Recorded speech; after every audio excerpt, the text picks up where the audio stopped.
From the New Arts and Media Studios in Milwaukee, I'm Charles Purcell. This is The Log. Well, while you and I were apart from each other, I took about 4 weeks off. I gotta tell you, I've been working on this new schedule because things just weren't working. The reason I took some time off is because I didn't know what to say to you. I couldn't get my work done. I was like a baseball player in a batting slump, or a golfer who couldn't get his swing right. I was just a field goal kicker who couldn't get it between the posts. I was just off in every way. Okay. So I spent those 4 weeks really just trying to figure out how to do this. Well, it took me a while. It took a lot of laying on the couch and just fretting about things. But I did at some point, I started working on this schedule. And this is, I'm going to tell you this story, hoping that you can relate to it and it might somehow help you. I'm not going to give you advice. I'll tell you right now off the top. I don't do that, and I am not qualified to do it. But I'm going to tell you my story in hopes that it helps. All right. So I'm a bit of a list maker. I do that. That's my thing. It's therapeutic. I kind of enjoy it. Well, I made this very detailed schedule, very Kantian. The philosopher Immanuel Kant was famous for having a detailed schedule, every minute of his day accounted for. When he would eat, when he would take his walk, when he would sit down and work. So I made this very detailed schedule, and I kind of enjoyed the process of it. It starts right at 7 a.m. when I get up, and it goes right through the day. I'll start here, going right to the computer and writing. Because before, my problem was, because I don't have a regular day job, right? So I don't have to get up in the morning, which is good. But I would sleep until whenever I wanted to. Well, let's take it a step back. I would go to bed at night whenever I wanted to. And sometimes that was 2, 3, 4, 5 o'clock in the morning. I just stay up just doing nothing productive at all, just watching television or just hanging out or. So let's start there.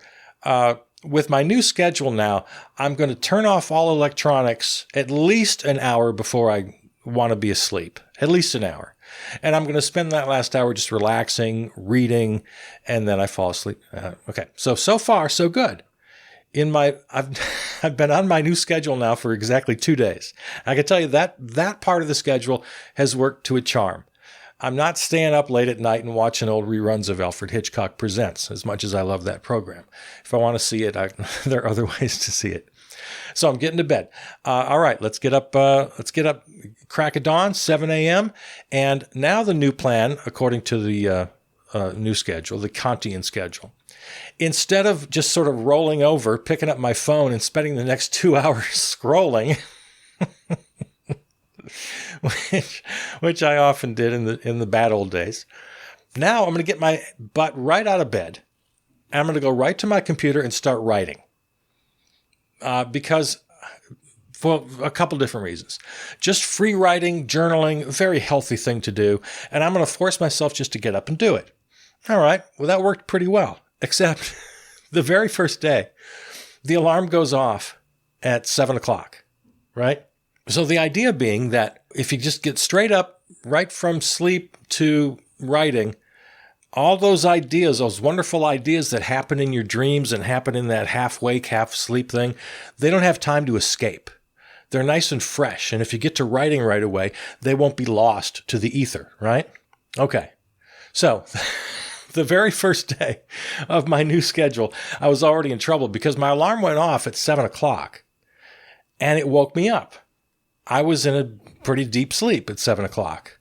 And even though I've been tinkering with this schedule, and I really was tinkering, I was like obsessing with it for days and days and days, every little detail of it. In that instant, I learned something and knew something in my heart and soul that didn't occur to me while I was tinkering with the schedule. Oh, I don't want to wake up to an alarm. This is the worst thing in the world. There is no way I'm going to wake up to an alarm. I've always preached to people about not waking up to alarms. You got to train yourself, if you can, to wake up without an alarm.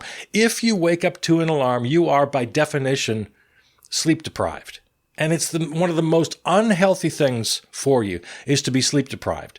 So if an alarm clock is waking you up every morning, this is a problem. This is a problem for your physical and emotional health. I told you I wasn't going to give you advice, but this I feel fairly certain about. You got to do everything you can to wake up without that alarm. Oh, it's just jarring. And the fact that your body isn't awake yet, it's kind of self-evident. It means your body's not ready to be awake yet. When your body is ready to wake, it awakens. Okay, so my alarm goes off at 7. I have this revelation. It's like, no, this is not going to happen. I roll right back over and go to sleep. I will get up when I get up, and I'll make the necessary adjustments. All right. So now the good angel and bad angel start having at it, right? I always got this good angel, bad angel bit happening. Part of me was doing the guilt thing. Oh, God, the very first day of my new schedule, and I can't do it. But the good angel won this fight. Said, no, you're not going to do the alarm thing. That is just exactly wrong. You'll figure this out. All right, so where are we now? We are up. I woke up about, 8 o'clock. Get up, do a little free writing. And that works pretty nicely. The thoughts, they're just bubbling. They're coming right at me at multiple levels. I've got several all at once. My mind is fertile. And again, all of this is an effort to get out of the doldrums I was in. And I didn't go back and describe the doldrums too much, but, maybe you've experienced this. The thoughts aren't coming hot and heavy. Your mind is just sort of, not working properly. It's kind of sluggish. All I wanted to do was lay on that couch and watch reruns of this or game shows or whatever, like the worst television I could find. That's all I wanted. I just wanted to scroll through my phone. I was a complete slug, and I couldn't find the energy to get up and go to the bathroom, let alone get dressed and go out and have a good walk along the river. I was in bad shape for a while. So this is the exact opposite of my doldrums. I've successfully gotten up. I've gotten to my computer. I'm free writing. The ideas are just bubbling. And in fact, I've got too many of them. I feel like I've got to hurry up and write them all down before I lose them. Because they're backed up like taxis at the airport. I can only take one at a time. And by the time I do that, then the others are flying away. So it was this kind of amazing experience. Lots of ideas, all at the same time, all of varying degrees of clarity, and then most of them vanish before I could get to them because I'm writing the others. And it seems like such a tragic loss. I don't know if you agree with this or share this idea. It seems like a tragic loss to lose an idea. I mean, I know it was there. I know they were there, plural. I know for a fact I had several ideas. And most of them now are gone. To me, that's just devastating. I mourn that. All right. So anyway, things are going pretty good. The new schedule, getting up and writing. All right. So about 10 minutes in, it seemed to be working as designed. And by design, I mean, here's the idea. I'd start by free writing. And if you've never done free writing, it's really a wonderful exercise. You just get those fingers moving, or if you're using a pen and paper, you can do that too. But the point is you just physically write. And whatever comes out, comes out. The whole idea is just you don't stop for a while. You do it for an extended period of time. You do it for 1 minute or 5 minutes or 10 minutes or 20 minutes, whatever you decide. And it's a really great exercise to sort of get things going. Now, on my Kantian schedule, I had an hour and a half block. I had 90 minutes of writing. So I'm not going to free write for 90 minutes. I'm not a madman. I'm not the Unabomber. The idea is to start by free writing and then get more deliberate. And within that 90-minute block, I would schedule myself every day to write the sort of things I would write. And what have I written in the past? I write songs. I write song lyrics. I've written plays. I've written stories. I've especially written radio theater. And all of these kind of projects I'd really like to get back up on their feet because I haven't been that productive lately as an artist. And it's been, it fell into the doldrums as I've described. So actually, so far, a pretty good plan. Do the first few minutes, whatever it takes, 15, maybe 20 minutes of free writing. Maybe do a little, reread what I've written, do a little editing. That's fine. Just sort of get into the rhythm of this. And then start working on some projects. And back to the free writing for a second. If you've never done it, I really recommend it. It's a great way to explore your thoughts. It's magical in the aspect of discovery. You're going to discover things that you hadn't considered. It really is, if you want to get spiritual about it, it really is a way of reaching into the divine, reaching into the unknown, and becoming a partner with whatever that force is. You know me, I'm not a big spiritual guy, but I am humble enough to know that we humans are very limited in our day-to-day activities. And I know that there's way more that we're capable of. And much of our potential lies in that sort of unexplored realm. So no, without getting all religious and all spiritual, it's just, I think it's pretty matter of fact. There's more than we can understand as mortals. But there's that gray area, as I mentioned earlier, like that time, that wonderful time between wake and sleep. And I'm sure you've experienced this, right? When you have these sort of very fertile, very wonderful, interesting, dense ideas and theories and notions and images. It's a great place to be. And free writing can take you there. It's not going to be perfect every time. It's not going to work every time. You're not going to solve the world's problems. If that were the case, I would have gotten on that job a long time ago. No, but it's really valuable. Okay, so where was I here in my story? Okay, so I'm free writing. I'm also thinking, well, of course, I can take what I've written and I can mine this. I can mine the veins for ideas for more practical use. Again, put them into a story, into a radio play, etc. As for the journal itself, the aspect of the personal thoughts, I think maybe I'll just delete it every day. The stuff I can't use, I don't know. I don't want people going back and finding this after I'm dead. If a city bus hit me tomorrow, I don't want anybody coming in and reading these thoughts. They're kind of embarrassing. I'll do kind of the Kurt Vonnegut exercise. Have you seen this post? It went kind of viral a couple of times. I can't quote it verbatim, but it was a letter of advice he sent to a high school class. I guess their assignment was to write him a letter. And in his response was a very nice letter in which he advised all of the students to write a poem and then tear it up and throw it in the garbage. Don't read it to anybody. Don't show it to anybody. And I wish I remembered this. If I were more ambitious right here in the moment, I'd look it up for you. But I'm just going to ask you to go ahead. Kurt Vonnegut, write a poem and throw it away. If you search that, it'll come up. It was this very kind of wonderful, profound advice from Kurt Vonnegut to these high school students about the nature of and the benefit of creation.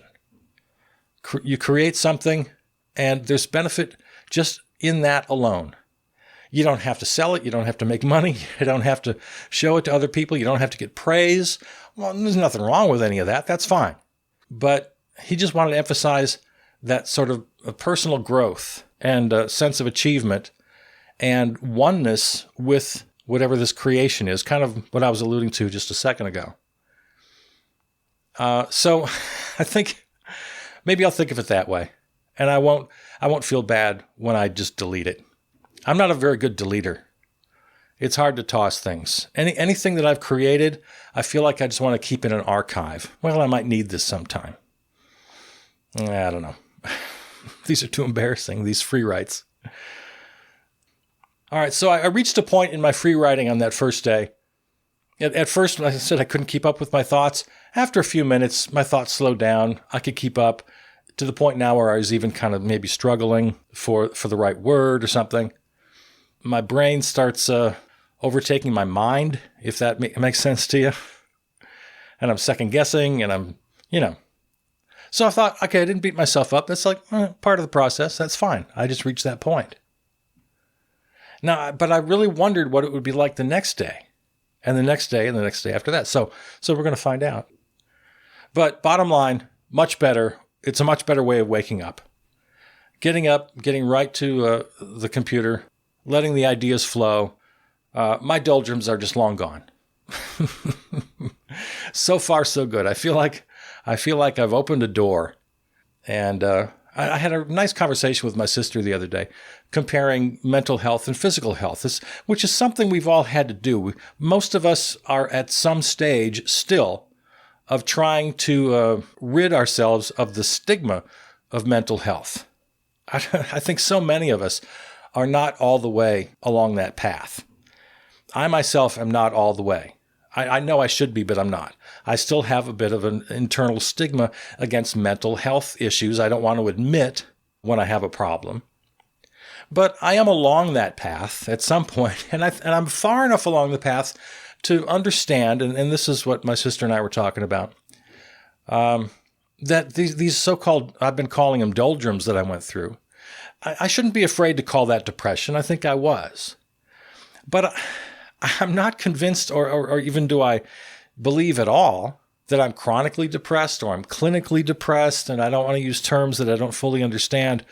But it was just, if we can equate mental and physical health, the way I put it to my sister, well, I had a cold for a while, maybe even a pretty bad cold. It put me on the couch for a couple of weeks. But that's kind of the way I thought about it. We shouldn't have this great chasm between physical health and mental health. They're very much related. And that's the way I just thought about it. Okay, well, this is what I've got right now. For whatever reason, whatever virus gave it to me, a social virus or a psychological virus or a mental virus, I've got it. Okay, well, let's keep an eye on this. Let's acknowledge that I have it and lay on the couch, try not to feel too guilty about it. If it lasts more than a couple of weeks and it stretches into a month and 2 months and 6 months, hey, you better get some help here. But it was short-term enough that I was able to acknowledge it, and to use a kind of a gushy word, I was able to embrace it, understand, and just kind of accept the fact that I had it. Just like you say, well, I've got a cold. I guess I better take it easy, drink lots of fluids, and blow my nose occasionally. That's kind of how it felt. So once again, I'm sharing my experience with you in the hopes that you can relate and maybe it'll help you. I'm not giving you any advice. I'm just telling you how it went for me. So I do my writing. I'm a little off schedule already because, like I said, I rolled over at 7 o'clock and decided not to follow that rule. I'm gonna wake up when I wake up.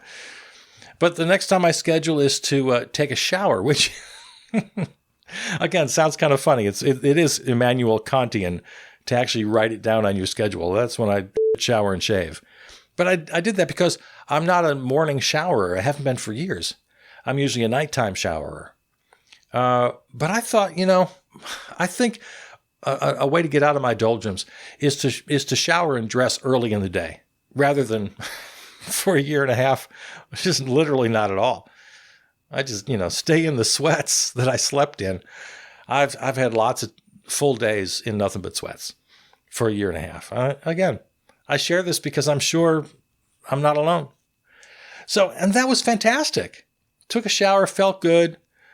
I did about 20, 30 minutes of stretching. So I started the day with some exercise. This is all after the writing experience. And I got to tell you, it was brilliant. For day one, it was just a complete success. Did I get to everything on my schedule? No. I kind of flaked out a bit. But you know what? I felt really good about it. All right, so let's go to day 2 of this new life I've invented. Well, all right. So now day 2 is a little rough. I woke up to no alarm, which was good, but I probably should have gotten up. I rolled over and went back to sleep and slept well past 7. But I'm kind of learning as I go here. I'm not going to worry too much about the actual time that I get up. As long as I go to bed early the night before, I'm good. So I get up, I do about a half hour of free writing, but I never got to any project writing. I never got to any plays or song lyrics or anything like that. No project writing. I did get my morning shower, my morning stretch. Everything's going good. But then my other sister called, and she was in from out of town and said, "Oh, can I see you for brunch or lunch or whatever? You come over for a little while." So she did, and that was right in the middle of my day, and that pretty much took care of the rest of the day. So I still haven't quite achieved my Kantian schedule. But we had a nice meal over at Cafe Corazon here in River West. And we had a great visit and great talk about, family stuff and she and I like to talk politics and philosophy and religion. And so that was fantastic. I love seeing my sister. And so that was really good. So no guilt. All right. So now it comes time on my schedule. I send my sister off back home. And it's time to record an episode of The Log. I had plenty of material to work from, but I kind of got hooked on this article about how Netflix had parted ways with Dave Chappelle. They basically fired him, which, by the way, isn't true. It's a lie. And that's the problem of this story. We had talked about Dave Chappelle on the previous program, and so I was just going to do a little follow-up. And according to the story, they didn't have the guts to fire him because of the whole LGBTQ issue, although people were calling for that. Like, disassociate yourself from Dave Chappelle. He's a bad guy when it comes to LGBTQ issues, especially trans issues. All right. And then other people were protecting him, and Netflix was being sort of non-committal and wishy-washy, and they were happy to make their money with Dave.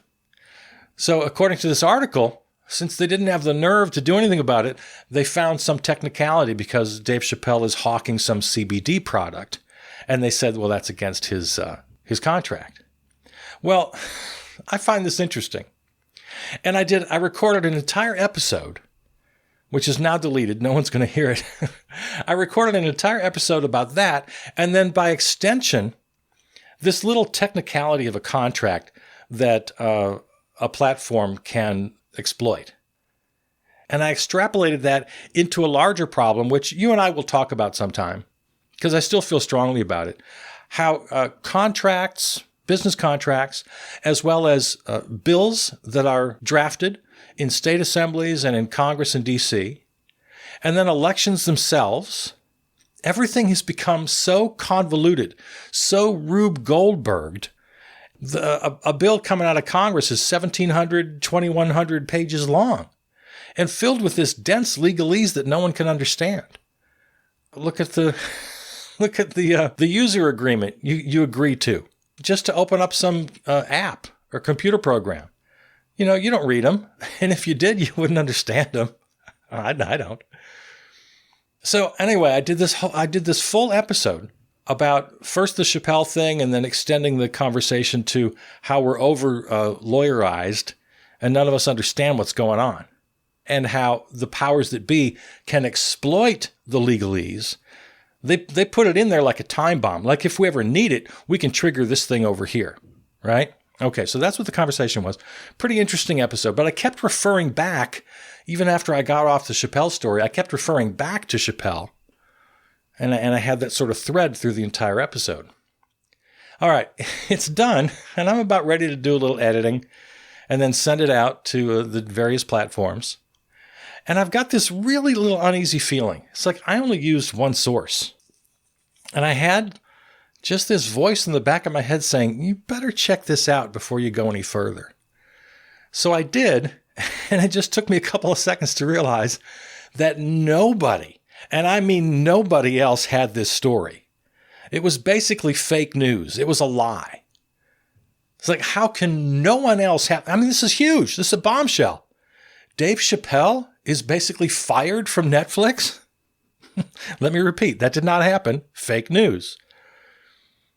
So I discover my mistake. And I go back to that original source, and I'm looking at this big Time magazine, the big Time logo, the capital red letters, TIME, at the top of this post. Completely bogus. It was a sponsored ad. It was an ad. for a CBD company. I guess. I don't know. Maybe the one that Chappelle hawks. I don't know. I have to look back at that again. So I was mortified because I pride myself on not being fooled like that. And I was completely fooled. This, upon second look here, this is obviously bogus fake news, obviously a paid advertisement. But the body of the text looked pretty good. I didn't scroll down long enough to see the real kind of obvious stuff. And that Time logo looked legit. There was a little byline that had credited the author. Can happen to the best of us. Like I said, man, I try really hard not to ever fall for that kind of stuff. And I fell for it. But I caught it. I caught it before I passed it on to you. And so that happened.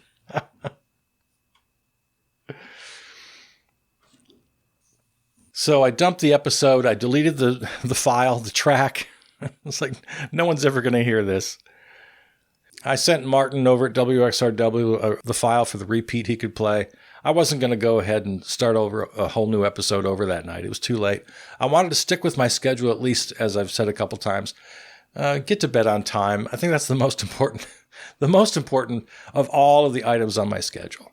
Stop that lounging around and scrolling and watching TV until 5 a.m. That was the worst.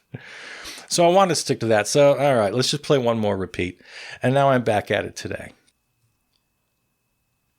Now, as far as the schedule goes, this is a real, not a great success story, but I'll take my wins where I get them. I'm not following this very detailed Kantian schedule for the first, 2-3 days here. Yesterday was only day 2. It's early yet today, so we'll see how it goes. If life was exactly as I wanted it, I wouldn't need the schedule.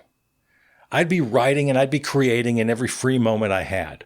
I wouldn't have to bully myself into it. It would just be, I just do it out of joy, just because that's what I do. But I also know for a fact that I wasn't doing it. I wasn't finding that joy. I mean, I know from experience that creating something in the world is what makes me who I am. It makes me whole. It brings me joy. It's what I do. It's how I live. It's how I contribute to the world. And yet, there are some stretches like I went through recently where I'm not able to do it. So if this schedule can kick me in the butt, okay, force myself to do the work, and that'll be my on-ramp back onto the road. Okay, let's just think of it that way. So I'm going to try to follow the schedule still. Try to form some good habits. Try to get back on the right path. But in this sort of catch-22, following a schedule, answering to orders, even if they're my own orders, that just goes against my grain. So we'll see. We'll see how this experiment works out. All right. Well, there you go. Some personal observations today. I hope you could relate to some of it, and if it helped you in any way, that would just make my day. All right. I love you. I'm Charles Purcell.